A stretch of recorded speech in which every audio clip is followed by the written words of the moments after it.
You're not waiting for the universe. It's waiting for you. Every choice, every emotion, every silence you hold now is shaping the field around you, even if you don't realize it yet. Life doesn't respond to what you want, but to what you vibrate. And there's something subtle, almost invisible, that completely changes how the field reacts to you in just 24 hours. What would happen if, for just one day, you stopped trying to control what happens and started observing what is being created from what you feel? Perhaps time would seem to open up. Coincidences would become answers. What seemed like chance would reveal order.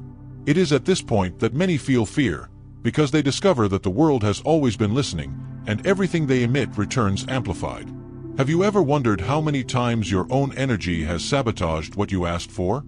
How many times was the desire clear, but the body, silently, said the opposite?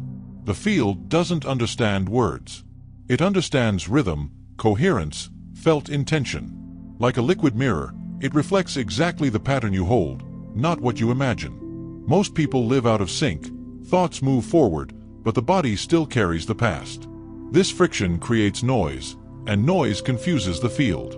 But when the sound harmonizes, when mind and emotion meet in the same tone, something extraordinary begins to happen. Reality organizes itself around this harmony, like particles dancing to the sound of a song that you yourself conduct. Imagine the universe as an immense instrument, responding to each note you play with your breath, your gaze, the frequency of what you feel right now. You don't need years of practice, nor complex techniques. You only need 24 hours of true alignment. 24 hours in which you don't think about what you want to feel, but feel what you want to live. Because there comes a point where the effort dissolves and the field begins to respond in real time. And when that happens, the impossible ceases to be a mystery. It becomes simply a matter of tuning in. Have you ever noticed how, even on days when everything seems normal, there's something invisible watching you? A small movement, a fleeting thought, a hidden feeling, and suddenly, the world around you begins to respond in subtle ways. An unexpected message, an unlikely encounter, a sign that seems like a coincidence but is laden with meaning. None of this is random. It's the environment adjusting to the tone of your presence. Most people live on autopilot, believing the universe is a distant machine. But the quantum field is not a stage. It's a mirror. It doesn't wait for your words. It reads what vibrates between them. It doesn't respond to what you say you want, but to what your body truly sustains when no one is watching. And that's where the disconnection begins. When what you think and what you feel move in opposite directions. You can say, "I trust," but your chest remains constricted. You can affirm, "I deserve," but your breath is still short and anxious. It is in this invisible contrast that the field becomes confused, and that is why so many intentions are lost before they are even born. The universe is not a judge, it is a translator. And the language it speaks is that of coherence. When mind, emotion, and body vibrate at the same frequency. Imagine yourself for a moment as a radio station. The field is full of possible frequencies, infinite realities coexisting. But the one you hear is always the one you transmit. If the frequency is noise, the feedback is chaos. If it's harmony, the feedback is synchronicity. And this feedback is constant. It happens now, this second, with every heartbeat, every breath, every sustained emotion.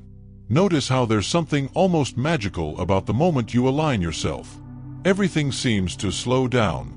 Life begins to cooperate.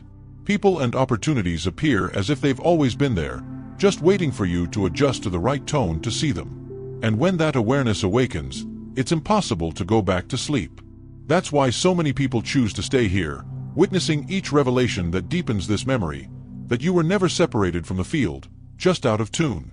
What if, for one entire day, you decided to no longer react to the world, but to observe how the world reacts to you? Perhaps that would be the true beginning of the answer you've always been waiting for. But this is where many stumble. Because when the field begins to respond, it doesn't just return what you want, it returns what you are. And that can be disconcerting. It's easy to deal with subtle synchronicities, with signs that confirm what the heart desires. It's difficult when the field mirrors what you try to hide.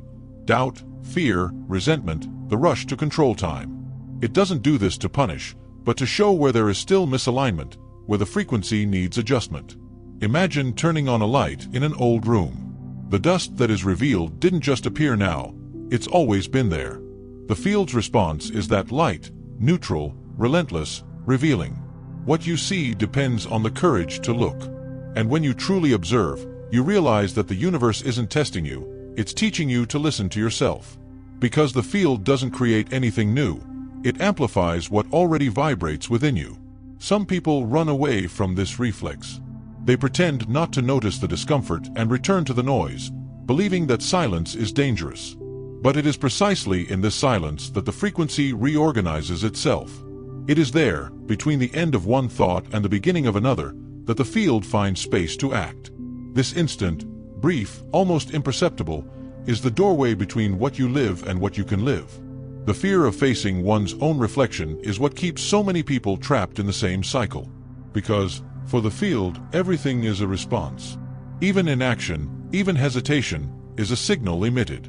Life doesn't wait for your conscious decision. It responds to the dominant vibration you maintain when you think no one is watching. And what seems like destiny is, in fact, an echo. There comes a point when the repetition becomes impossible to ignore. The same patterns, the same conversations, the same feelings, repeated until something inside you changes the tone. The universe doesn't give up. It just repeats the sound until you sing in tune. And perhaps that's why some call it an awakening. Not because something magical happens outside, but because the inner sound changes. The field simply follows suit. And when that sound adjusts, reality begins to reorganize itself with an almost frightening precision, as if the invisible had been waiting for exactly that chord to manifest itself. And that's where the real paradox begins to reveal itself. The paradox is that the more you try to control the field, the less it responds. It's like trying to hold water in your hands. The more force you use, the more it slips away. The universe's response doesn't come from effort, but from surrender. And that's what's most frightening. Letting go of control is opening space for the unknown. But the unknown has never been the enemy.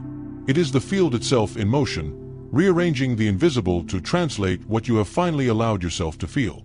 There's something almost sacred about realizing this. Because when you stop fighting the flow, you discover that the flow was never against you. It was just waiting for you to stop swimming in circles. It's in that almost imperceptible instant that everything changes. Not because something outside transforms, but because your perspective changes. What once seemed like delay becomes synchronization. What seemed like loss reveals itself as liberation. Imagine a silent night, when the air seems suspended and time slows down. There is a calmness that is not an absence of movement, but absolute presence. That is what the countryside feels when you become still. The inner sound ceases, and the universe can finally hear you. And sometimes, it responds not with words, but with subtleties. A look, a song that plays at the exact moment, a memory that reappears when you need it most. Some call it coincidence.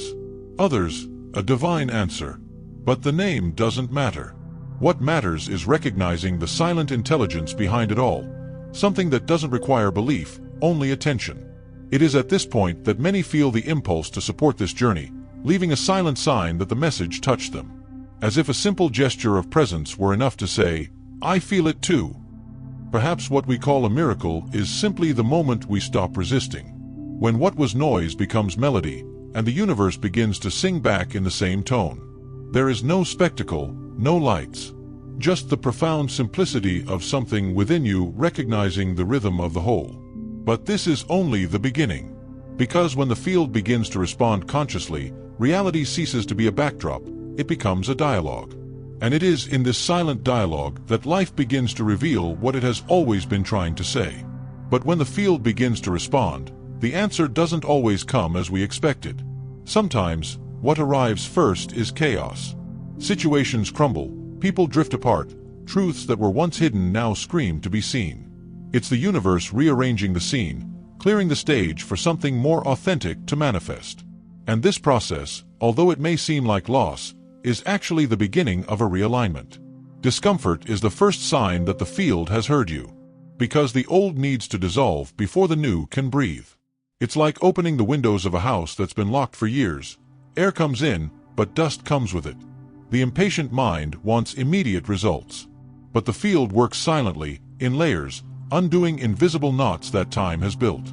There's a subtle beauty in this movement. What seemed like failure begins to reveal purpose. What seemed like silence begins to sound like an answer. And suddenly, you realize that nothing is against you, it's just repositioning you. Because the field doesn't get the address wrong, it just delivers at the right time. And the right time isn't when you're ready to receive, it's when you're willing to let go. Imagine a seed in the darkness of the earth. To an outside observer, it seems inert. But inside, in the silence, everything is gestating. The shell breaks, the sprout forms, the light is still distant, but the process has already begun. It's the same with the field. The invisible moves long before the visible perceives it. There are days when the frequency seems stable, and others when everything oscillates as if the universe were breathing along with you. In those moments, it's easy to doubt. The mind asks, is it still working? And that's when the transformation deepens, when, even without guarantees, you choose to remain present. Because the field doesn't respond to haste, it responds to consistency. And perhaps that is the most difficult and most beautiful part of the whole process. Trusting without seeing. Staying in rhythm even when the sound seems to have ceased. Because it is in this silence between what was and what will be that the field works most. And if you knew what is being prepared now, you would understand that emptiness was never absence. It was always a premonition. There comes a moment when the field seems to test you. Synchronicities cease, the silence lingers, and the old anxiety begins to whisper again, is it over? It's an almost invisible, yet crucial moment, because it's in this moment that frequency is measured. Not by what you do when everything flows, but by what you choose to feel when nothing seems to move. It's easy to remain serene when the universe speaks loudly. It's difficult to continue breathing with faith when it falls silent. But it is in this silence that the field observes. It doesn't seek obedience, it seeks coherence. What you do when the echo takes a long time to return is what defines what will be reflected later. And, paradoxically, it is when you let go that the return begins to form. Life seems to create trials to test the purity of your vibration. Sometimes, everything crumbles not because something went wrong, but because the old structure can no longer support who you have become. The field responds not to your old will, but to the new frequency you have begun to emit. And the pain of this imbalance is often the price of expansion. Imagine a river encountering rocks along its path. It doesn't fight against them, it goes around them, carves them, transforms them. And, in doing so, it changes its own course. That's how the field works, not to punish you, but to redirect you. But while the mind sees obstacles, the universe sees shaping. There are moments when fear and hope walk side by side. You feel your heart pounding between, what if it goes wrong? And, what if it finally goes right? It is on this threshold that the field intensifies the most, because it vibrates in the tension between the extremes. It is there that matter bends, that the invisible begins to take shape. And yet, there is something serene behind this apparent chaos. A secret order, a wisdom that observes you without haste. Like the sunset that seems like the end, but is only the beginning of another light. The field does not hurry because it knows what it is doing. It guides you with precision, even when everything seems misaligned. Perhaps the truth is this: the universe doesn't silence you to punish you. It silences you to fine-tune you. And while you believe you are standing still, it is merely adjusting the tone of your frequency so that, when the sound returns, it sounds exactly like the melody you always wanted to hear. And then, something curious begins to happen. Almost without realizing it, small things change. That delay that irritated you transforms into an opportunity. A missed conversation opens space for another, more genuine one. Situations that previously drained you simply cease to appear. It's as if the field is silently reconfiguring the routes, aligning variables that seemed beyond your reach. And all this effortlessly, simply through the vibration that you now unconsciously sustain. But the universe also observes the coherence between what you ask for and what vibrates when no one is watching. That's where many stumble, because they think the field responds to words, when in fact it responds to consistency. If you say, I trust, but live on alert, the field hears the fear. If you ask for freedom, but remain trapped in old narratives, the field understands that it's not yet time. It doesn't punish. It only mirrors. This is the most subtle and perhaps the most powerful part. Because there is no possible disguise in the face of vibration. The field does not negotiate with discourse, it recognizes the frequency. And that is precisely why true transformation seems slow. It doesn't happen on the surface, it happens in the subterranean layers of being, where the unconscious begins to breathe differently. There comes a point when the process becomes visible. The energy that previously escaped becomes concentrated. Intuition becomes more precise, encounters more meaningful. It's as if each gesture emits a code, and the universe deciphers it with accuracy. Nothing is by chance, and, at the same time, nothing needs to be controlled. What's most impressive is realizing that this isn't something reserved for a select few. It's a dormant human capacity, reactivated when the body and heart begin to communicate again. When the mind finally quiets down enough to hear the rhythm of life. And it's at this point that many feel the urge to express something, a word, a thought, a memory. It's almost as if the field is calling you to respond, to participate in the dialogue. Perhaps this is the moment to leave a sign, a reflection, a small reminder of what you are perceiving now. Because this is the true beginning of conscious co-creation. When the universe ceases to be a distant stage and becomes an intimate mirror. When you understand that every action, every pause, every vibrational choice is a message sent to the whole. And the whole, like a perfect echo, always responds, even if the response is still forming in the invisible. But there's a point along the way where everything becomes quieter, almost invisible. As if the field were observing you from a distance, testing the firmness of your vibration when the brilliance of the first responses has already dissipated. It is there that many give up, when the return ceases to be immediate and the universe seems to withdraw. But what few realize is that this silence is not absence, it is assimilation. The field is reorganizing itself, realigning frequencies, preparing the ground for something more stable, more mature, more true. During this interval, the lessons become subtle. The trials cease to come in the form of loss and begin to come in the form of choice. You start to realize that you are no longer the same, because what once threw you off balance now only shakes the surface. A serene strength is born, a clarity that doesn't come from ready-made answers, but from the intimate feeling of being in the right rhythm. And yet, the mind tries to interfere. It wants to control time, measure progress, quantify transformation. But the field doesn't operate with metrics, it operates with coherence. What is true remains, what is forced collapses.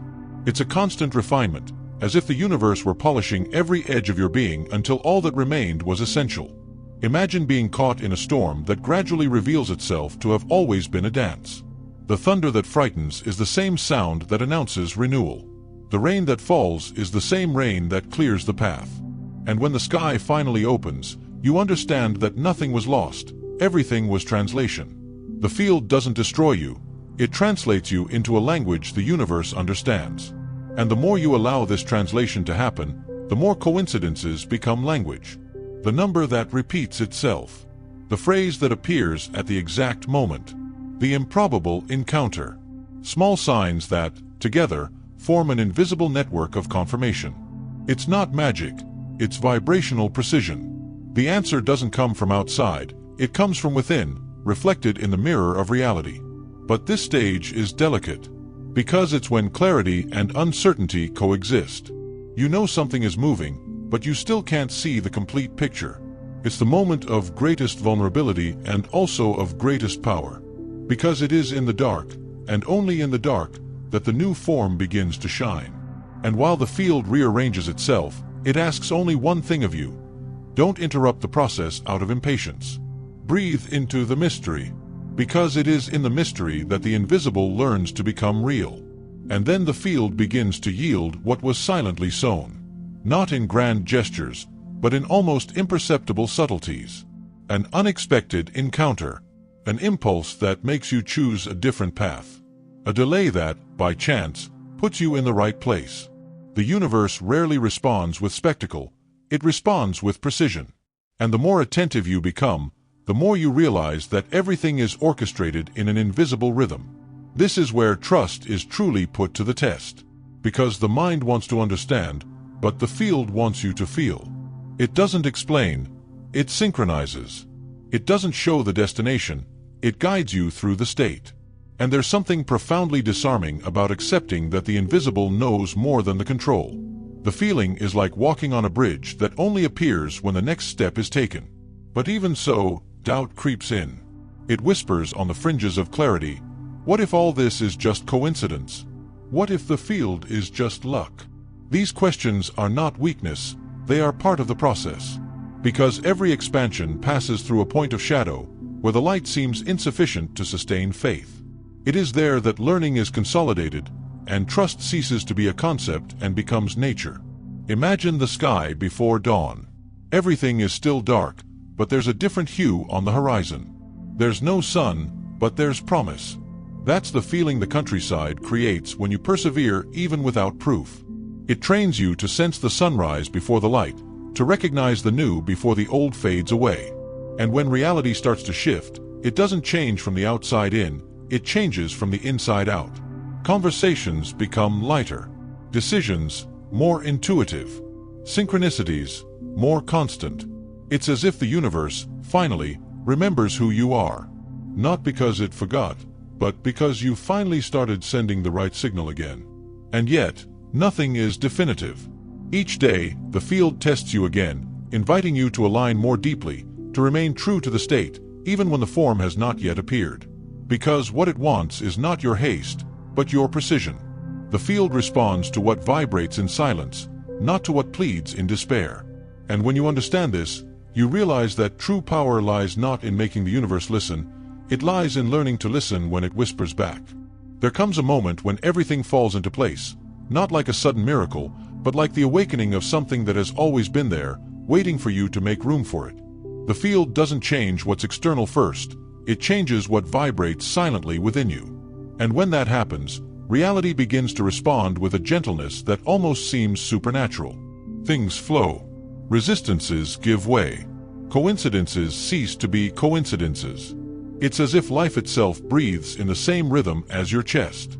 At this point, time seems to slow down. You perceive the synchronicity between what you feel and what happens. A glance, a message, a door opening at the exact moment. Everything aligns as if the universe were composing a song that only you can hear. And each breath is a note of this invisible melody. There is no longer a separation between what you create and how the field responds. Both dance together as if they were one. But the true power of this moment lies not in external manifestations. It lies in inner serenity. In the awareness that you don't need to chase after what already belongs to you in vibration. That there is no struggle when there is harmony. That the universe, in truth, has never been a judge observing from the outside, but a living extension of your own consciousness. It has always been with you, waiting only for you to remember how to listen. And that's why, when someone gets this far, there's a kind of silent pact. An understanding that doesn't need words. Those who feel it know, the field responds, but only to what is authentic. Only to what vibrates coherently between thought, emotion, and body. When you live this for 24 hours, with presence, with surrender, with truth, the universe recognizes you. Perhaps that's why so many remain here, following each new discovery, each new layer of this same mystery. Because there's something almost sacred in sharing this kind of memory. Something that can't be explained, it can only be felt. So, before the next cycle begins, breathe. Notice the air entering, leaving, weaving realities together. Let the silence answer you. And if this message touched you in some way, leave a sign, a word, a gesture, a simple yes, so that the field knows you heard. Because, in the end, all the universe needs is a coherent response. A breath of presence. An open heart. And the instant you choose to vibrate from that place is the same instant the field silently begins to vibrate back.